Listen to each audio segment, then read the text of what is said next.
Tapos may asim ano. Pwede natin Dito ako magbunat. Wow. Butin mo na sa kami lipat. Oo nga. Asay kumpay mo tatay? Kagaganda na, naulanan eh. Pangit na yan nung nakaraan. Ganda, dati sinuod dito eh. Ngayon din na. May din nating si Jerry ngayon. Galing sa Bantog, binigay ni Robinson. Eko konti. Ay, kaya pala nagkukay ko. Oo. Winawas-wasan niya yan oh. Sige, bibidyo. Gagandahan ko yung caption ting be. Aro, ganun pa yun. Oh. Ayun pala eh. Nagunting ka pa talaga. Eh, oo, nagdala ako Bakit ba? Ba't hindi ka nagdala kasi? Eh, ganito na Mas mabilis kumuha pag may kumpay. Kumpay. Ganda. Magaganda dito sa iba. Ha? Oo nga.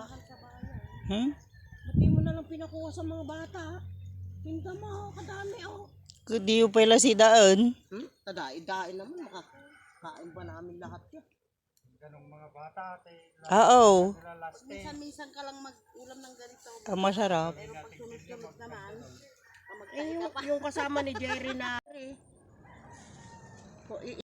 Good morning ka pamilya. Ayan po yung leeks natin at ito po yung mga pinaghimayan natin noon at ito yung itinanim natin.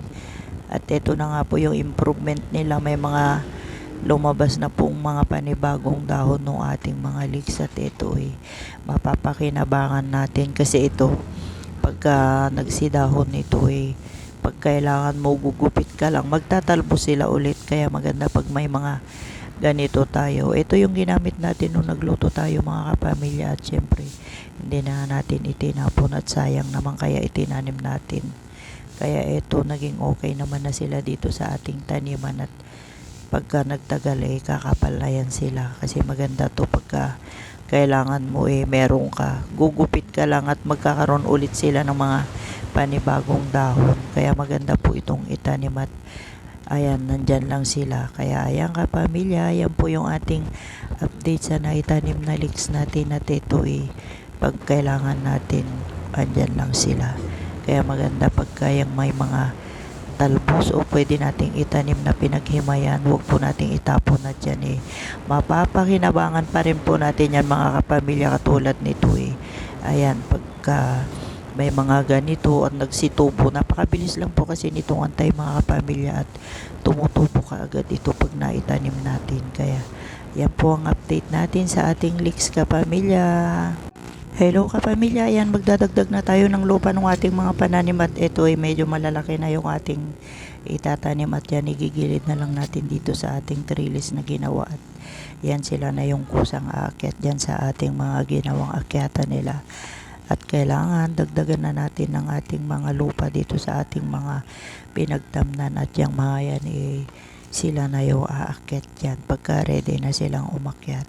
Kaya ayan kapamilya, mag-refill muna tayo ng lupa dito sa ating mga pananim at kita nyo napakabilis po nilang lumaki. Kaya ayan mga kapamilya, magdagdag lang muna tayo ng lupa dito sa lahat ng ating mga pananim at medyo nasiksik na yung ating mga lupa kaya dagdagan na natin para yung nutrients ng ating mga pananim makuha ng ating mga bagong tanim para mabilis po silang lumaki. Kaya yan kapamilya, yan po yung ating mga pananim na melon at soon abangan naman natin kung kailan sila mamumulaklak. Kaya yan mga kapamilya.